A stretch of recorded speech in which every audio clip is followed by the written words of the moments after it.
They say grief does strange things to a family.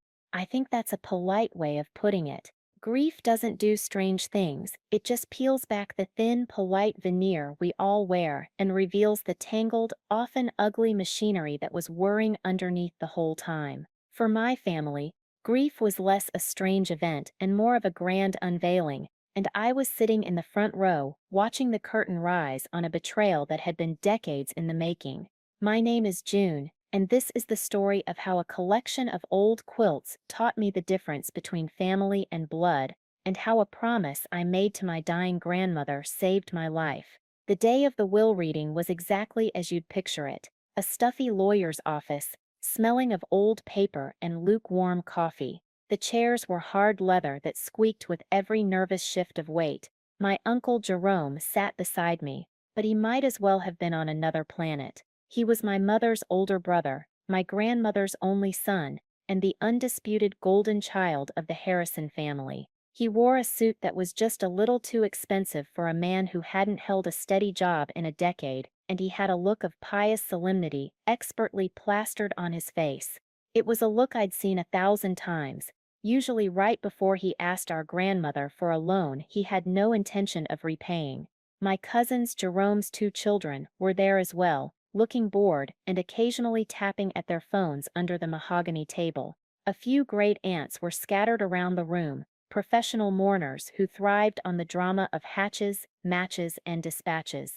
They all looked at me with the same expression, a deep, profound pity. It was June, the quiet one, the responsible one, the one who had actually spent the last 5 years taking care of Grandma, managing her doctor's appointments, doing her grocery shopping, and sitting with her for hours while she dozed in her favorite armchair. They saw me as the help, a permanent fixture, like the grandfather clock in the hall, useful, but not particularly valuable. The lawyer, a man named Mr. Gable, with a voice as dry as dust, finally cleared his throat and began to read. The legalese washed over me in a dull wave. To my son, Jerome Harrison, he intoned, and I saw my uncle sit up just a little straighter. I bequeath my home at 142 Chestnut Lane, and the entirety of my savings, investments, and financial accounts. A collective, subtle sigh of relief went through the room. The natural order had been upheld. The son gets the kingdom. Jerome closed his eyes for a moment, the picture of a grieving heir receiving his heavy but rightful burden.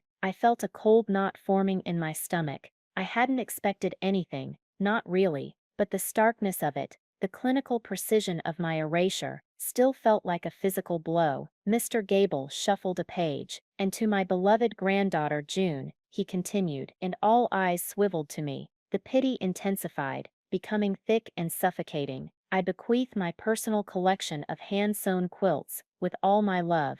And that was it. The room was silent for a beat, and then the rustling began. A great aunt patted my hand, her touch feathery and condescending. She loved those old blankets, she whispered, as if that explained everything. Jerome's wife, a woman whose face was a permanent mask of disapproval, gave me a tight, thin smile that didn't reach her eyes. It's a sentimental gift, dear, she said, something to remember her by. Dusty blankets, that's what they thought. A consolation prize for the spinster granddaughter. Jerome finally turned to me, his performance of grief momentarily replaced by a flash of genuine smug satisfaction. He placed his hand over mine. It was cold. Don't you worry, June, he said, his voice loud enough for everyone to hear. I'll make sure you're taken care of. I'm the head of this family now. I just nodded, unable to speak past the lump in my throat. I didn't want his charity. I didn't want his pity. I just wanted my grandmother back.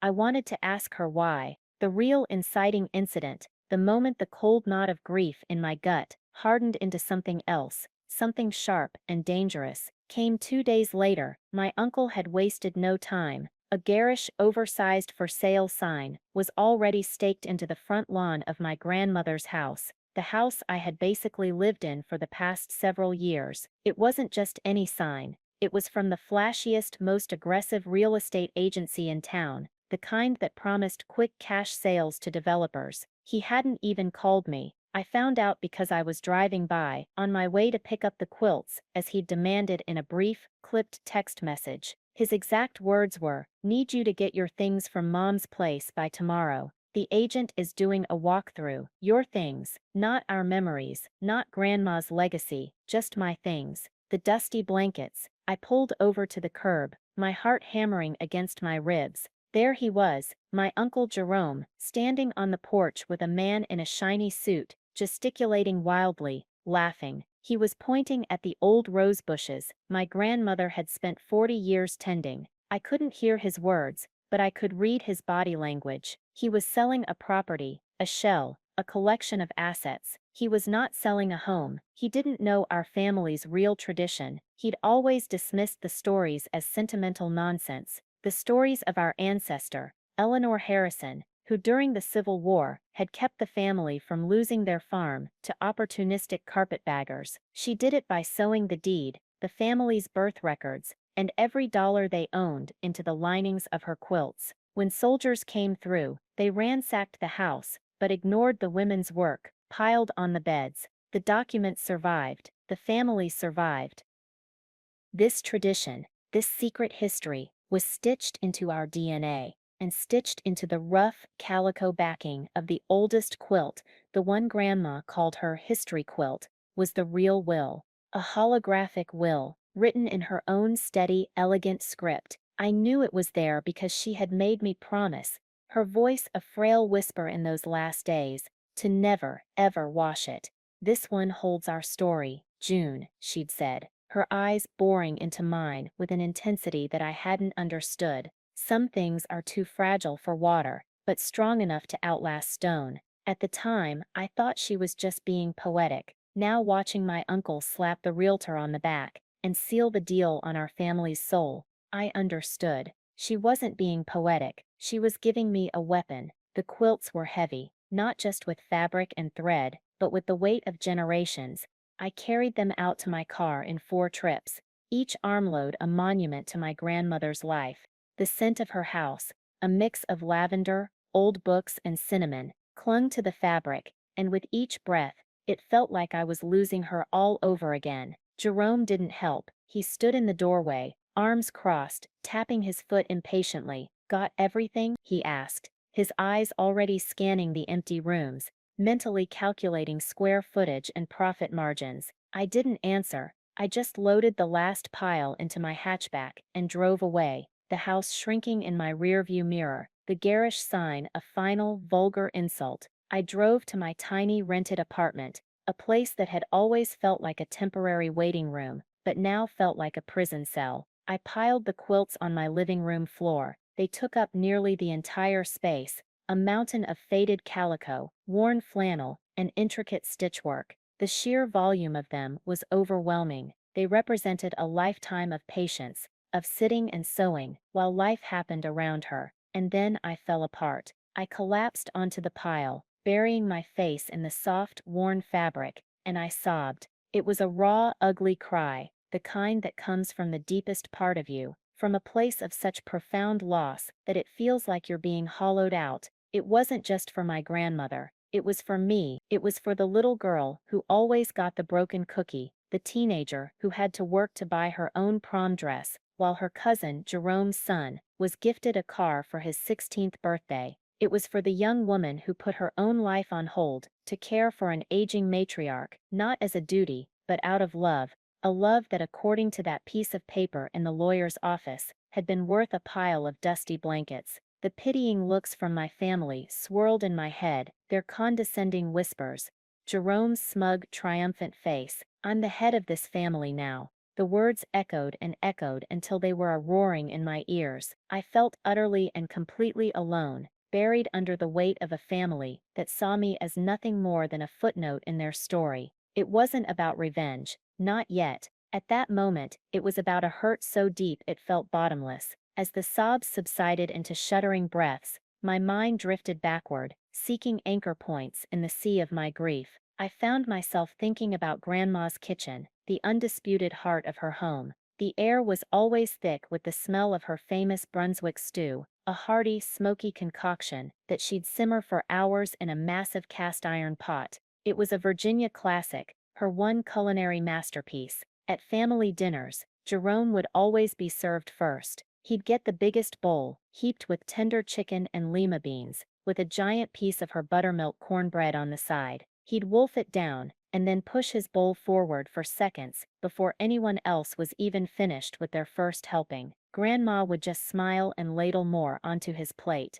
A growing boy needs his strength, she'd say. Even when he was a man of 40, I would get the last serving, the dregs from the bottom of the pot, and if the cornbread was gone, it was just my tough luck. It was a small thing, a stupid thing, but it was the perfect metaphor for our entire lives. He was the main course, I was the leftovers. The memory sharpened, focusing on one specific Saturday afternoon. About 10 years ago, I was home from college for the weekend, buried under student loan paperwork and the stress of a part-time job that barely covered my rent. Jerome had swaggered into the kitchen, smelling of expensive cologne and desperation. His latest brilliant idea, a high-end dog grooming salon called the Posh Pooch, had gone under in less than 6 months. He needed $20,000 to pay off his suppliers. He didn't ask, he just stood there, looking mournful, and laid out his tale of woe. I watched from the corner, my stomach in knots, as Grandma went to her old wooden secretary, pulled out her checkbook,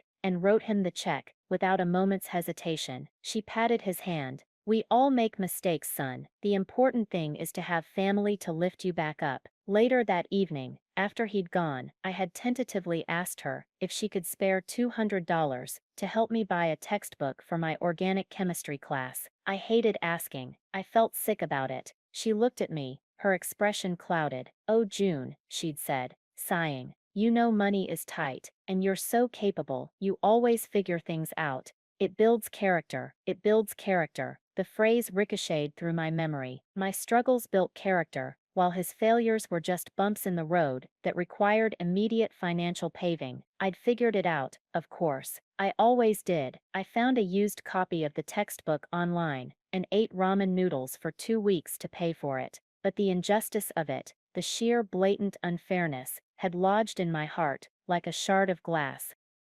Lying there on the floor of my apartment, wrapped in the scent of her, another memory surfaced. This one was different. It was quieter. I was probably 12 or 13, sitting on the porch swing with her on a warm summer evening. She was working on a new quilt, her needle flying with a speed and precision that always mesmerized me. She was telling me the story of Eleanor Harrison again, the Civil War ancestor. "People think history is written in books by important men," she'd said, not looking up from her work. "But the real history, the history of survival, is written by women, in recipe cards, in diaries." And here, she held up the quilt block she was working on, a complex pattern of interlocking stars. "Some things are too precious for paper and ink alone, June. They're too easy to burn, too easy to steal. Some things need the strength of 100,000 stitches to keep them safe." She'd looked at me then, her gaze sharp and clear over the top of her reading glasses. "You have patient hands, June. You understand the work. Jerome, he only understands the finished product." I hadn't grasped the full meaning then, but now, the pieces were clicking into place. The stories, the warnings, the final strange promise she'd extracted from me in the hospital. Her grip surprisingly strong on my arm. She lay in the sterile white bed, a shrunken version of the vibrant woman I knew. The nurses had brought in the old history quilt to comfort her. It was the only thing she'd asked for from home. Her eyes, clouded with pain and medication, had cleared for a moment as she pushed it toward me. "This one," she'd whispered, her voice raspy, "this one is our history. Promise me you'll never wash it. Just air it out on the porch rail, like my mother did." "Promise me, June." "I promise, Grandma," I'd said, my voice thick with tears, assuming it was a dying woman's sentimental request. "Look at me," she'd insisted. I met her gaze. The intensity was startling. "Promise me." I promise, and now, I knew. She hadn't just been giving me a keepsake. She was giving me a key, a map, an inheritance that my uncle, in his greed and arrogance, was literally incapable of seeing. The ringing of my phone cut through the fog of my memories. I fumbled for it, my body stiff from lying on the floor. The caller ID flashed, UN Sil Jerome. A wave of dread washed over me. I let it ring, but he immediately called back. Reluctantly, I answered. June, finally. His voice was sharp, impatient. There was no greeting, no how are you holding up. Listen, have you gotten all your old junk out of the attic yet? The agent wants to get the photographer in tomorrow, and I don't want your dusty boxes in the pictures. My old junk, the photo albums I had carefully organized for Grandma, the box of her favorite novels, my high school yearbooks she'd insisted on keeping. It was all just junk to him. I'll get it tomorrow, I said, my voice flat and empty. Good, and hey, he added, his tone shifting to one of magnanimous generosity. Once the sale goes through, I'll send a little something your way, to help you get on your feet. The condescension was a physical thing. It felt like slime crawling down the phone line. He was throwing me a bone, a pittance from the feast he was about to enjoy, and in that moment, something inside me shifted. The deep, aching sadness didn't disappear, but it crystallized, it cooled and hardened into something else. It was no longer just grief. It was resolve, cold hard and diamond sharp. It wasn't about the money. I had told myself that 100 times. It was about the respect, the love, the acknowledgement. But hearing his voice, so dripping with patronizing pity, after he had so carelessly and cruelly set a match to our grandmother's legacy, I realized he had made it about the money. He had reduced our family, our history, our grandmother's entire life, to a dollar amount, and if he was going to play that game, then I was going to play to win. I ended the call without another word. I pushed myself up from the floor, my muscles aching. My eyes fell on the pile of quilts, not as a symbol of loss, but as an arsenal. I walked over to the history quilt, the oldest and most worn of the collection. It was made of rough, durable fabrics, scraps of denim from old work shirts, pieces of calico from aprons, thick squares of wool from winter coats. It wasn't beautiful in the way the others were. It was sturdy. It was a survivor. I ran my fingers over the backing, a single large piece of faded brown cotton. The stitches were tiny and almost invisible, a testament to my grandmother's skill, but I knew what I was looking for. Near one corner, I felt it, a slight stiffness, a subtle irregularity in the texture. It was a rectangle, about the size of a business envelope. My heart began to pound a frantic heavy rhythm against my ribs. My hands were trembling as I went to my small sewing kit, the one Grandma had given me for my 10th birthday. I pulled out the seam ripper, its tiny sharp hook gleaming under the lamplight. I took a deep, shaky breath and whispered to the empty room, "Okay, Grandma, let's see the story." I carefully, painstakingly, inserted the tip of the ripper under the first stitch and began to set her secret free. The stitches came away with a series of tiny satisfying pops. One by one, I undid my grandmother's careful work, peeling back the brown cotton backing, like the cover of a book, the air filled with the faint, dusty smell of old paper. My fingers slipped inside the opening I'd created, and touched something crisp and folded. It wasn't just a single document. It was a small stack, with a reverence that bordered on religious. I slid the papers out. I unfolded the top document, under the light of my cheap IKEA floor lamp. The paper was thick, creamy, and yellowed with age, but the handwriting was unmistakable. It was my grandmother's elegant, looping cursive, the same script that had adorned every birthday card of my life. The heading was simple, written in a slightly firmer hand than the rest: Last Will and Testament of Evelyn Harrison. It was a holographic will. I knew the term from a business law class I'd taken in college. A will written entirely in the testator's own hand. I scanned the document, my eyes flying across the page. It was dated just over a year ago, a full 4 years after the formal, typed will Mr. Gable had read in his office. My breath hitched. The words were simple, direct, and devastatingly clear. It revoked all prior wills and testaments. It named me, June Elizabeth Wallace, as the sole executor of her estate. And then came the final, beautiful, vindicating paragraph. I give, devise, and bequeath my entire estate, including but not limited to my home at 142 Chestnut Lane, all financial accounts held in my name, and all personal effects, to my loving granddaughter, June. She is the one who has shown me true devotion, not with words but with actions. She is the one who understands the value of our history, not just the price of our assets. This is my final wish, made in sound mind and body.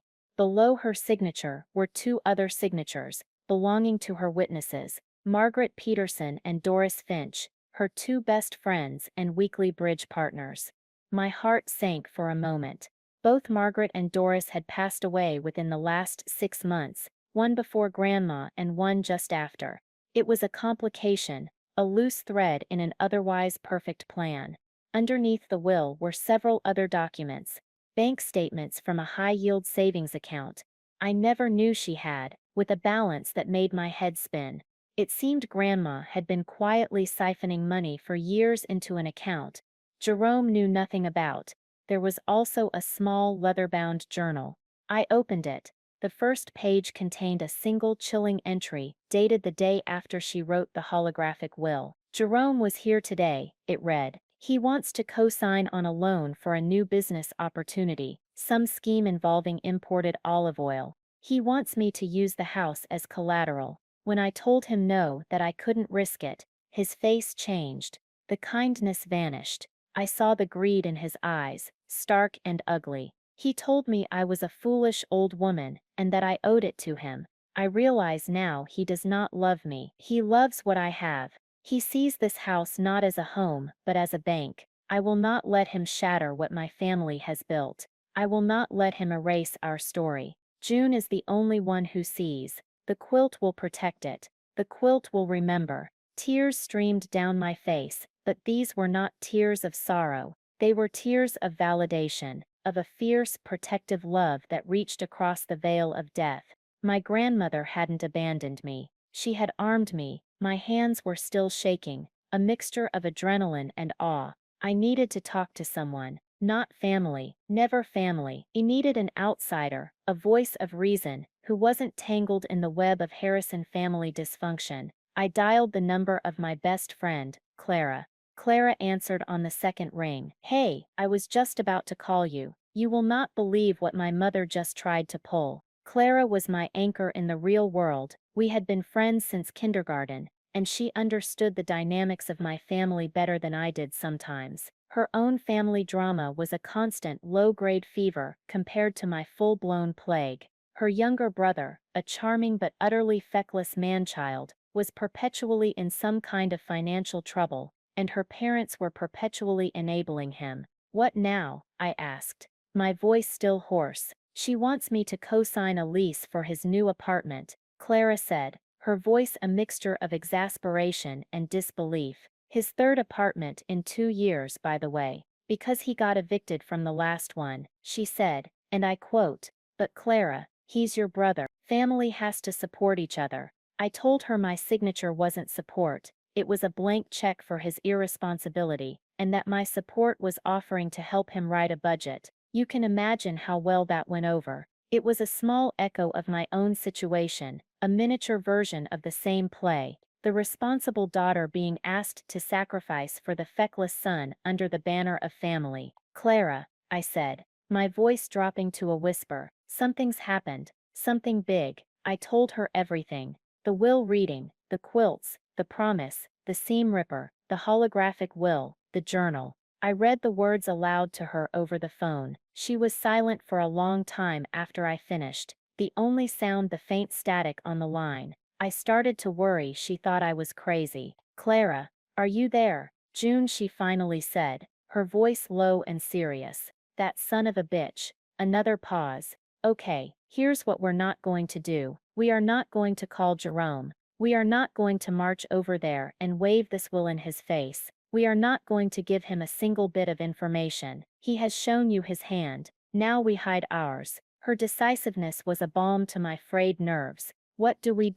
We get you a lawyer, she said firmly. Not a family lawyer from your town. Not someone who plays golf with Jerome's buddies. We need a shark. A quiet, patient, terrifying shark. Clara, a paralegal at a corporate firm, had connections. She spent the next hour making calls. The name she came back with was Mr. Alistair Albright. He was an estate litigation specialist in a town 40 minutes away. His online profile was sparse. No flashy ads, no smiling photos, just a list of his credentials and a reputation, Clara said, for being an absolute bulldog in probate court. His nickname, she'd heard, was the Mortician, because when he was done with a case, the other side was well and truly buried. The next afternoon, I found myself in a small, unassuming office that looked more like a university professor's study than a high-powered law firm. Bookshelves overflowed with leather-bound legal texts.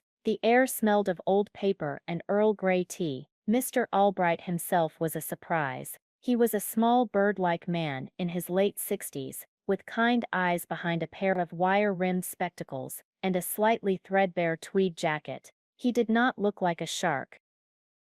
I laid everything out on his wide oak desk, the holographic will, the journal, the bank statements. I told him the whole story, from the Brunswick stew to the condescending phone call. He listened patiently, his hands steepled under his chin, not interrupting once. He read the will and the journal entry twice, his expression unreadable.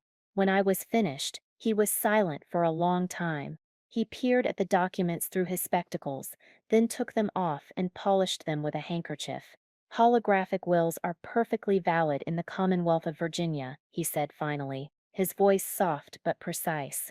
However, they can be a challenge to probate, especially when there is a more recent, formally executed will in contention, and particularly when the witnesses are unavailable for testimony. My heart sank. So it's useless, useless. Mr. Albright gave a small, dry chuckle. My dear Miss Wallace, this document is not useless. It is a stick of dynamite. The question is not whether to light the fuse, but when and how. He leaned forward, his kind eyes suddenly gleaming with a sharp, strategic light. The shark was there, after all, just swimming in quiet waters. Your uncle has made a critical error. He has mistaken your grief for weakness, and your silence for acquiescence. He is proceeding under the assumption that he has won. This is a tremendous advantage for us. What do you mean? I asked. If you were to confront him with this will now, he explained, he would lawyer up, dig in his heels, and prepare for a war of attrition. He would try to drain your resources, claim your grandmother was senile, that you manipulated her. It would be a long, ugly, and expensive fight. He said. She said battle in court. He picked up my grandmother's journal. But this changes the narrative. This provides intent, and your uncle's own actions are providing us with a mountain of corroborating evidence. Every move he makes, the hasty sale, the disregard for her property, the condescending voicemails, paints a picture for the court. A picture of a greedy, disrespectful son who cared only for the money. A man your grandmother, in her final year, saw with perfect clarity. The plan he laid out was one of terrifying patience. We do nothing, he said. We let him proceed. We let him list the house. We let him find a buyer. We let him enter into a contract of sale. We let him spend money he doesn't have yet. We let him tell the whole world that this house is his. The more entangled he becomes in this sale, the more his entire financial and social standing rests upon it, the more devastating the blow will be when we reveal the truth. The strategy was to wait until the last possible moment, right before the closing date. At that point, Mr. Albright would file a lis pendens against the property. A lis pendens, he explained,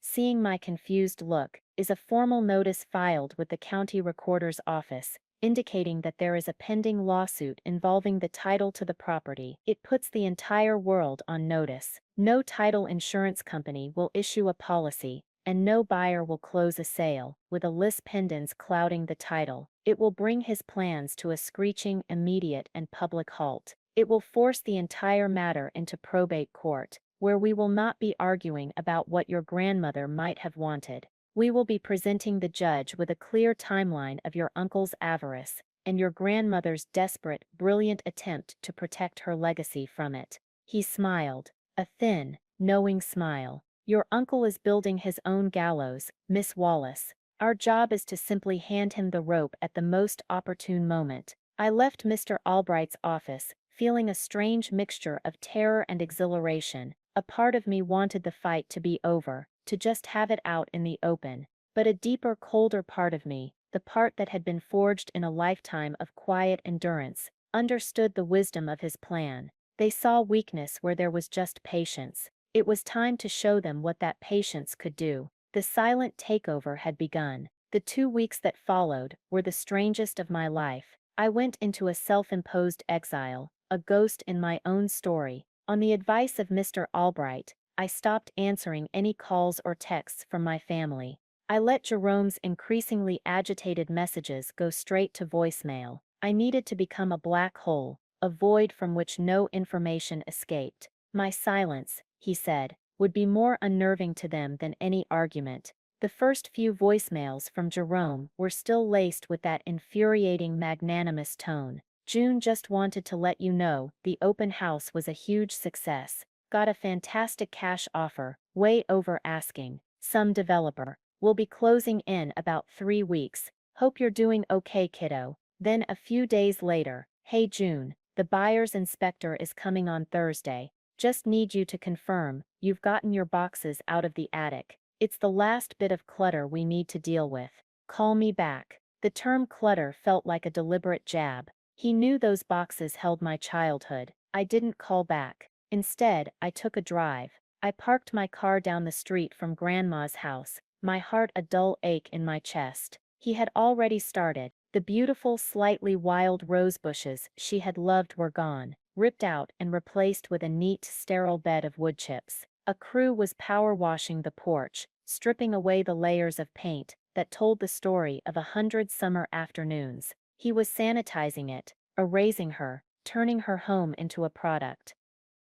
I went online. The real estate listing was a masterpiece of soulless marketing. The photos were wide-angled and digitally brightened, making the cozy, cluttered rooms look vast and empty. They had removed all of Grandma's furniture and brought in generic, gray and beige staging furniture that looked like it belonged in a hotel lobby. The description didn't mention the hand-carved mantelpiece or the sunny breakfast nook. It talked about prime location, development potential, and a blank canvas for your modern vision. It was an obituary for a house that was still standing. The days crawled by. Jerome's voicemails started to lose their cheerful veneer, the edges fraying into annoyance. June, for God's sake, call me. The title company needs to reach you. Are you getting these messages? Then came the gloating call, the one I knew he couldn't resist making. He must have caught me on my cell, because I answered out of reflex, thinking it was Clara. Just wanted to let you know the house is officially sold, he crowed, his voice booming with triumph. Closing in 2 weeks. Sign the papers this afternoon. I'll send you a little something for your trouble once the check clears. Maybe you can buy yourself some new blankets. The pause before the word blankets was pure, calculated cruelty. He was twisting the knife, and he was enjoying it. I said nothing, just a quiet, "Okay, Jerome," and hung up before he could say another word. That was the last time I would speak to him before the world fell out from under his feet. The calls from the rest of the family started trickling in after that. My great-aunt Susan, the family's chief gossip. "June, dear, I hear the wonderful news. Jerome is just doing so well for himself. It's a blessing your grandmother's estate can provide for him like this. He's putting a deposit on a new sports car, you know. A convertible." She said it with a tone of vicarious thrill, as if his good fortune was a reflection on them all. They were all hitching their wagons to his star, a star fueled by the sale of my inheritance. Clara was my lifeline. "He's bragging about a sports car," she'd seethed after I relayed the conversation. "Oh, this is going to be so much better than I even imagined. Is it wrong that I'm enjoying this?" "A little," I admitted, a small smile touching my lips for the first time in weeks. "But I'm enjoying it too." The final week before the scheduled closing was a masterclass in antagonist panic. The voicemails became a daily occurrence, each one more frantic than the last. The title company, it seemed, was having trouble getting in touch with me to sign off on some routine paperwork, confirming I had no claims to the property. Of course they were. Mr. Albright had instructed me to be utterly unreachable. "June, this isn't funny anymore. Jerome's voice crackled with static and fury. You are holding up a seven-figure transaction. Do you understand that? The title agent Marcus has called you a dozen times. Call him. Call me. Do something. Another message, just hours later. If you are doing this to be difficult, I swear to God, you will regret it. This is my money. My house. Mom left it to me. You have no right to interfere. You got your quilts. Be happy with them, and get out of the way. Each message was another nail in his own coffin, another piece of evidence for Mr. Albright, who had instructed me to save them all. We were building a museum of his greed, and the grand opening was just around the corner. The day before the closing was a Tuesday. I spent the morning in a state of suspended animation, my stomach a churning sea of anxiety and anticipation. I sat in my apartment, surrounded by the silent, patient quilts, and waited. At precisely 11 a.m., my phone buzzed with a text from Mr. Albright. It contained only 3 words: "The fuse is lit." He had filed the lis pendens. It was now a public record. A quiet legal bomb had just been detonated in the county courthouse, and the shockwave was heading directly for my uncle. I imagined the sequence of events: a clerk stamping the document, the information updating in the system, a paralegal at the title company doing a final check, and seeing a bright red flag appear next to the property address for 142 Chestnut Lane. The phone call to the realtor, Marcus. The phone call from a panicked Marcus to a celebratory Jerome. It was all about to unravel. I didn't have to wait long. My phone rang at 11:45 a.m. The caller ID was a number I didn't recognize. I let it go to voicemail. A minute later, a text came through from the same number. June, this is Marcus, from Premier Realty. Please call me urgently about your grandmother's house. The capitalization and lack of punctuation screamed panic. Then at 11:52 a.m., the real call came. Uncle Jerome. I took a deep breath, stood up, and walked over to the window, looking down at the street below. I let it ring once, twice, 3 times. Then I answered, my voice deliberately calm and level. Hello, Jerome. The explosion on the other end of the line was instantaneous. It was not a voice, it was a roar. What did you do? I held the phone a few inches from my ear. I'm not sure what you mean, I said, as calmly as I could manage. Don't you play dumb with me. A lis pendens. What the hell is a lis pendens? The title company just called. The closing is off. The buyers are threatening to sue. You've sabotaged everything. His voice was a torrent of rage and disbelief.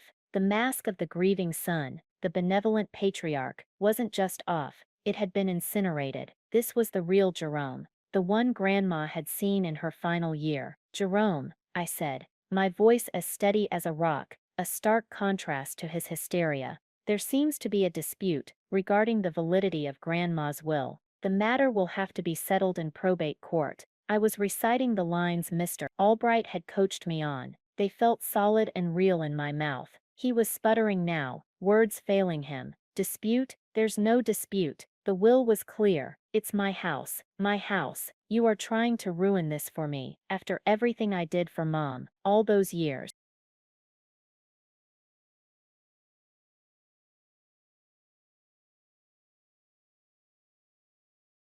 The hypocrisy was so staggering it was almost comical. All those years of what?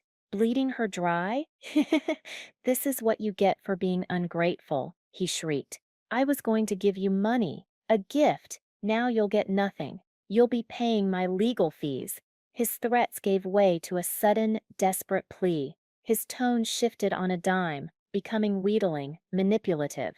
June, listen to me. We're family. Whatever this is, we can work it out. Just call this lawyer of yours and tell him to undo it. We can still save the sale if we move quickly. I'll give you a bigger piece. 20,000. 50. Just make this go away. It was breathtaking. He was trying to bribe me with my own money. I'm afraid it's out of my hands now, Jerome, I said, the finality in my own voice surprising me. It's a legal matter. The court will decide. I hung up the phone. And then the floodgates opened. It was like he had put out a call to arms to his army of flying monkeys. First, it was my great-aunt Susan. June, darling, she began, her voice dripping with concern. Jerome just called me. He's an absolute wreck. I think there's been some terrible misunderstanding about the house. You know your grandmother would have wanted him to be secure. It's for the good of the family. Next, it was my cousin Todd, Jerome's son. His text message was blunt.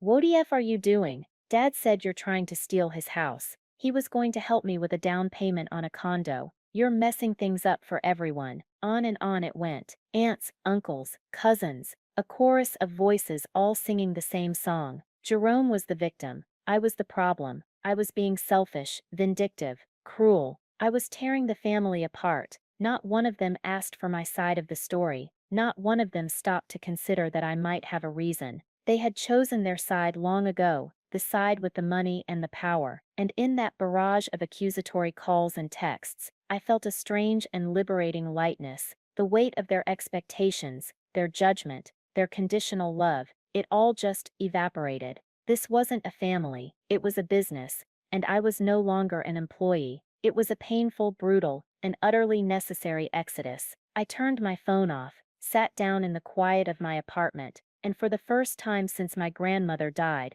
I felt a flicker of peace. The storm was here, and I was the storm. The probate court hearing was not the dramatic, televised trial my family probably imagined. It took place 2 months later in a small, sterile room on the third floor of the county courthouse. The air was still and heavy. There was no jury, just a stern-faced judge with tired eyes, named Judge Miller, who looked like she had seen every flavor of human greed and was impressed by none of them. Jerome was there, of course, sitting at a table with his lawyer, the same Mr. Gable, who had read the first will. My uncle looked terrible. He had lost weight, and his expensive suit seemed to hang off his frame. His face was a pallid, sagging mask of resentment and anxiety. He shot me a look of pure venom as I walked in with Mr. Albright. I met his gaze without flinching, and then looked away, my heart beating a steady, calm rhythm. We sat at the opposing table. Mr. Albright had arranged our evidence in a neat, unassuming stack.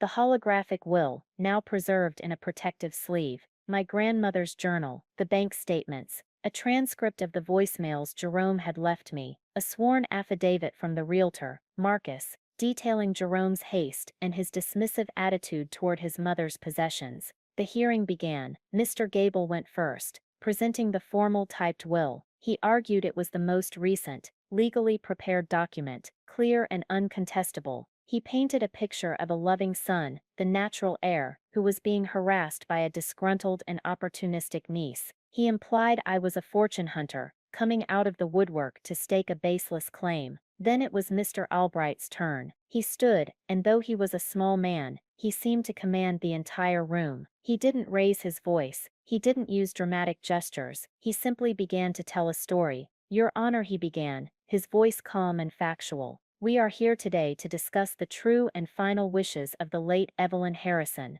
The document Mr. Gable has presented is indeed a will, but it is not her final will." He placed the holographic will on the judge's bench. "This, Your Honor, is the final will and testament of Evelyn Harrison, written entirely in her own hand, dated October 14th, 4 years after the document prepared by Mr. Gable's office." Mr. Gable immediately objected. "Your Honor, that is a mere piece of paper. There's no proof of its authenticity. The supposed witnesses are deceased." "We have proof, Your Honor," Mr. Albright said calmly. He produced a report from a certified handwriting expert, confirming the script on the will, and the signatures belonged to my grandmother and her two friends, Margaret and Doris. He had even found their signatures on old voter registration cards and DMV records to create a baseline for comparison. He had been thorough, but he didn't stop there. He laid the journal on the bench next. "And we have context, Your Honor. We have Mrs. Harrison's own words, written the day after she wrote this will, explaining why she felt compelled to do so." He read the entry aloud,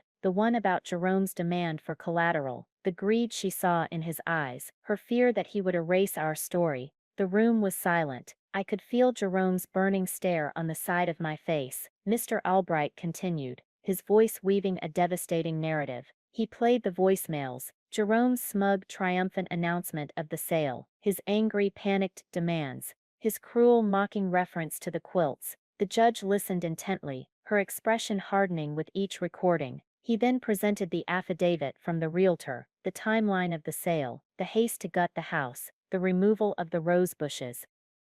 The petitioner, Mr. Jerome Harrison, Mr. Albright concluded, turning to look directly at my uncle, claims to be the grieving son, but his actions are not the actions of a grieving son, they are the actions of a man who saw his mother's death as a payday, a man who sought to liquidate her memory for a sports car. Evelyn Harrison saw this, she knew her son, and she took steps to protect her legacy, to entrust it to the one person she knew would honor it. Her granddaughter, June. He placed the quilt on the evidence table, the one with the still open seam. She hid her final wish in the one place she knew her son would never look, in the heart of her history, surrounded by love and labor. Judge Miller looked from the quilt to the will, then to the journal. She read the final lines of the holographic will aloud, her voice filling the quiet room. To my loving granddaughter, June. She is the one who understands the value of our history,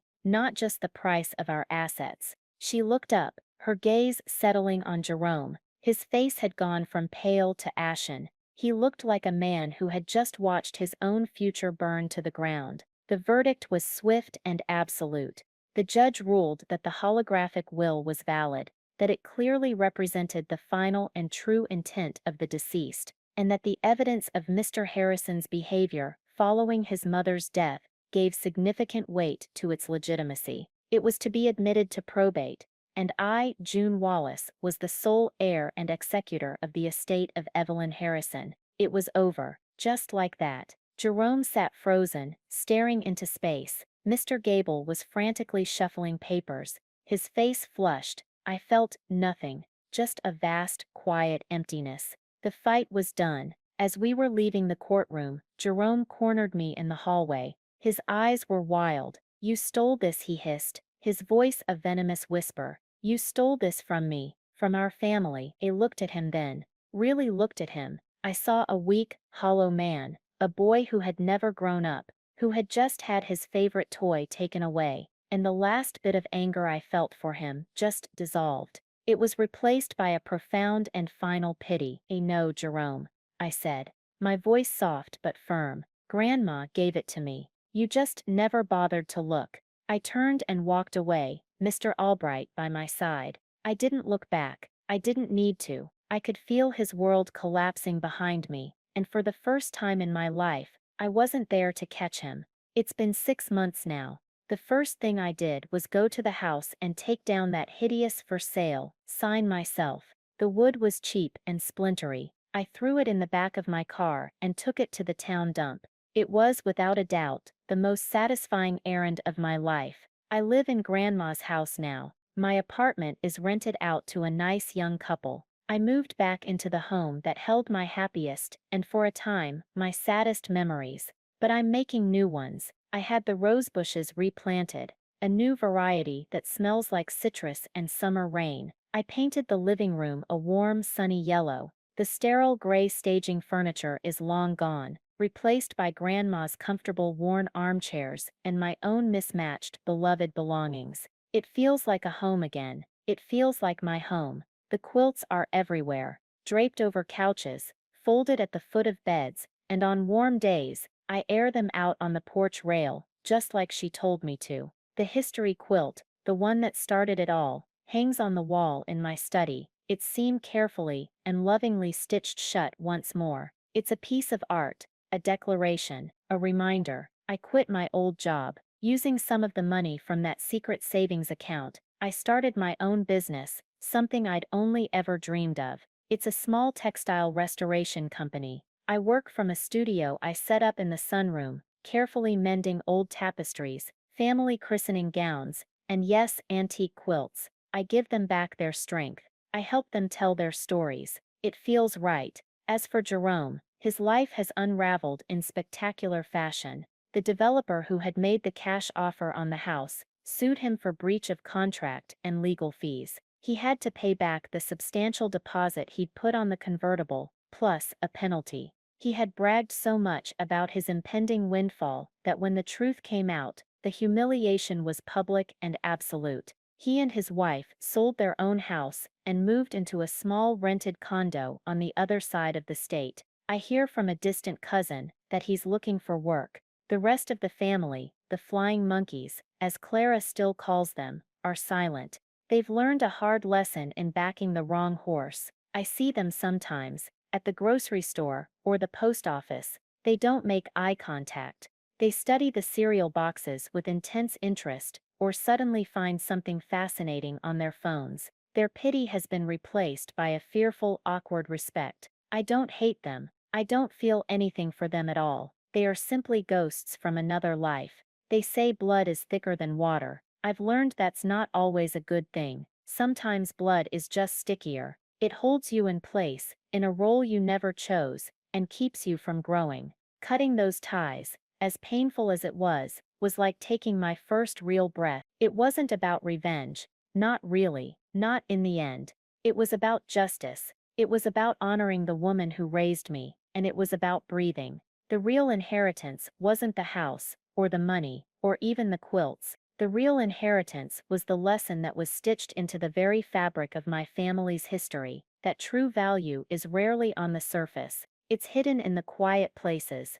It's earned with patience, with love, with attention to the things that matter. It isn't something you can grab with greedy hands. It's something you have to be worthy of finding. My grandmother knew I would look, and for that I will be forever grateful. If you've ever felt overlooked or underestimated by the people who are supposed to love you the most, you know exactly what I'm talking about. It's a heavy weight to carry. Let me know in the comments if you've ever had to fight for what was rightfully yours, or if you've ever found strength in a place no one else thought to look. And if this story resonated with you, please hit that like button and subscribe for more. It means the world to know we're not alone.